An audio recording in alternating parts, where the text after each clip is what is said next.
নমস্কাৰ আপোনালোকে চাবলৈ আৰম্ভ কৰিছে আসামিজ ট্ৰেন্ডিং আজি 6 ডিসেম্বৰ আৰু আজি ৰাতিপুৱাৰ কেইবাটাও গুৰুত্বপূৰ্ণ খবৰ আহি পৰিছে আৰু এনে ধৰণৰ খবৰসমূহ নিতৌ চাবলৈ চেনেলটো সাবস্ক্ৰাইব কৰি ভিডিঅ'টোত এটা লাইক কৰি দিবলৈ ৰাতিপুৱাৰ প্ৰথমটো গুৰুত্বপূৰ্ণ খবৰ এটা ব্ৰেকিং নিউজ মধ্য অসমত আকৌ চলিব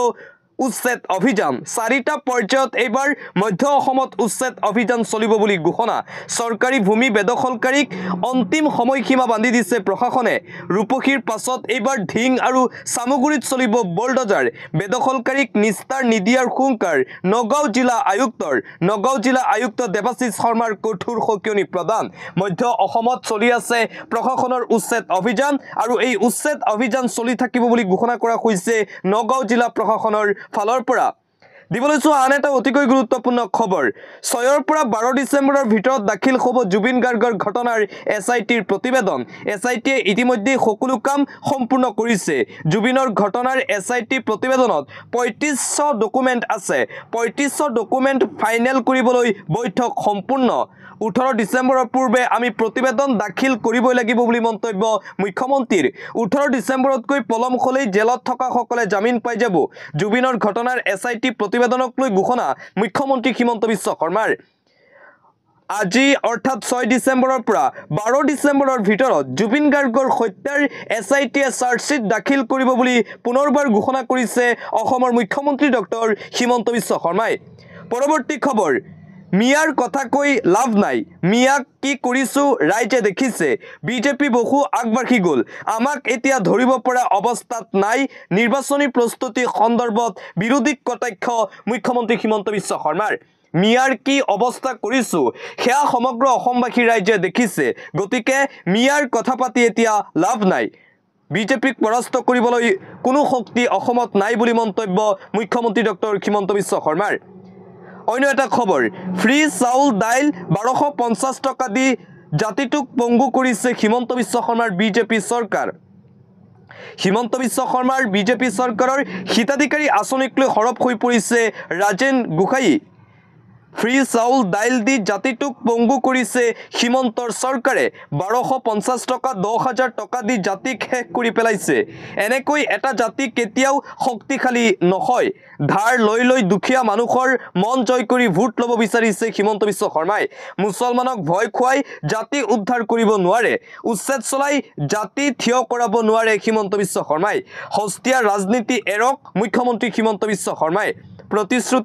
প্ৰতিশ্ৰুতি পূৰণ কৰা নাই ভাৰতীয় জনতা পাৰ্টিয়ে ড্ৰাইভাৰৰ পৰা ৰাজমিস্ত্ৰী শাক পাচলি বেপাৰীলৈকে মুছলমান 500 ড্ৰাইভাৰো সৃষ্টি কৰিব নোৱাৰিলে হিমন্ত চৰকাৰে নতুন প্ৰজন্ম চৰকাৰৰ ভুৱা প্ৰলোভনত ভুল নাযাব নতুন প্ৰজন্মই কাম কৰিবলৈ আগবাঢ়ি আহক অসমীয়া মানুহক ঠগিবলৈ আটাইতকৈ সহজ ঠগি শেষ কৰি পেলাইছে হিমন্ত বিশ্ব শৰ্মাই সকলো হিমন্ত চৰকাৰৰ বিৰুদ্ধে গৰজি উঠিল অজাপৰ নেতা ৰাজেন গোহাঁই হিমন্ত বিশ্ব শৰ্মাৰ হিতাধিকাৰী আঁচনিৰ সন্দৰ্ভত এইদৰে মুখ্যমন্ত্ৰী হিমন্ত বিশ্ব শৰ্মা আৰু বিজেপি চৰকাৰৰ বিৰুদ্ধে আক্ৰমণাত্মক ৰূপত দেখিবলৈ পোৱা গ'ল বিজেপিৰ প্ৰাক্তন নেতা ৰাজেন গোহাঁইক আন এটা ব্ৰেকিং নিউজ মোদীয়ে নিবিচাৰে বিৰোধীয়ে পুটিনক সাক্ষাৎ কৰাটো আমিও ভাৰতক প্ৰতিনিধিত্ব কৰো ৰাছিয়াৰ ৰাষ্ট্ৰপতি পুটিনৰ সাক্ষাৎ বিচাৰিলে ৰাহুল গান্ধীয়ে আমিও ভাৰতক প্ৰতিনিধিত্ব কৰো কিন্তু মোদী চৰকাৰে নিবিচাৰে আমি পুটিনক সাক্ষাৎ কৰাটো বিৰোধী সদস্যসকলে বিদেশী প্ৰতিনিধিৰ সৈতে সাক্ষাৎ কৰাটো নিবিচাৰে বিজেপিয়ে চৰকাৰে জনা উচিত বিৰোধীয়েও দেশক প্ৰতিনিধিত্ব কৰে এইটোৱে দেশৰ পৰম্পৰা হৈ আহিছে কিন্তু বিজেপিয়ে সেয়া নামানে কিন্তু এতিয়া দেশৰ পৰম্পৰা সলনি হৈ গৈছে বিদেশৰ গণ্যমান্য ব্যক্তিক লগ কৰিবলৈ নিদিয়ে চৰকাৰে প্ৰতিবাৰেই এই কাম কৰি আহিছে আমাৰ সকলোৰে সৈতে সম্পৰ্ক আছে আমিও লগ কৰাটো আমাৰ প্ৰাপ্য আমিও দেশক প্ৰতিনিধিত্ব কৰো কেৱল চৰকাৰেই নহয় চৰকাৰে নিবিচাৰে যে বিৰোধী সদস্যই বাহিৰৰ লোকক লগ পাওক প্ৰধানমন্ত্ৰী নৰেন্দ্ৰ মোদীয়ে এই নিয়ম মানি নচলে কাৰণ তেওঁৰ নিৰাপত্তাহীনতাত ভুগি আছে চৰকাৰৰ সাধাৰণ নীতি হৈছে বিৰোধী দলপতিৰ সৈতে বৈঠক অনুষ্ঠিত কৰা বিজেপি চৰকাৰৰ বিৰুদ্ধে এইদৰে হৰপ হৈ পৰিছে ভাৰতৰ বিৰোধী দলসমূহৰ নেতাসকল আন এটা গুৰুত্বপূৰ্ণ খবৰ অতি শীঘ্ৰেই নাইকিয়া হ'ব টোল গেট কেন্দ্ৰীয় পৰিবহণ আৰু ঘাইপথ মন্ত্ৰী নীতিন গাডকাৰীৰ এক ডাঙৰ মন্তব্য নাইকিয়া হ'ব টোল গেটৰ পৰিৱৰ্তে ঘাইপথত ব্যৱহাৰ কৰা হ'ব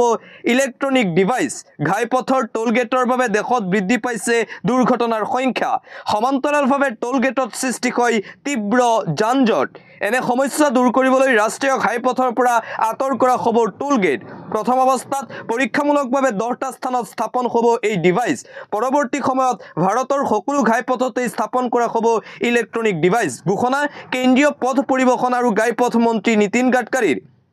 আন এটা পলিটিক্যাল ব্ৰেকিং নিউজ কংগ্ৰেছত আৰম্ভ হৈছে টিকট কিনা বেচাৰ কাৰ্য কংগ্ৰেছত এতিয়াৰে পৰা আৰম্ভ হৈ গৈছে টিকট ক্ৰয়ৰ প্ৰক্ৰিয়া ইতিমধ্যে আগধন লোৱা আৰম্ভ কৰিছে কংগ্ৰেছ দলে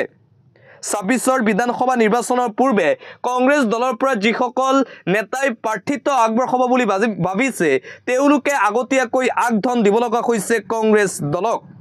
অন্য এটা খবৰ ন্যায়ালয়ৰ বৃহৎ ৰায়দান 18 বছৰ হ'লেই থাকিব পাৰিব লিভ ইন ৰিলেশ্যনশ্বিপত ডাঙৰ ৰায়দান প্ৰদান কৰা হৈছে 18 বছৰ হ'লেই এতিয়াৰে পৰা থাকিব পাৰিব লিভ ইন ৰিলেশ্যনশ্বিপত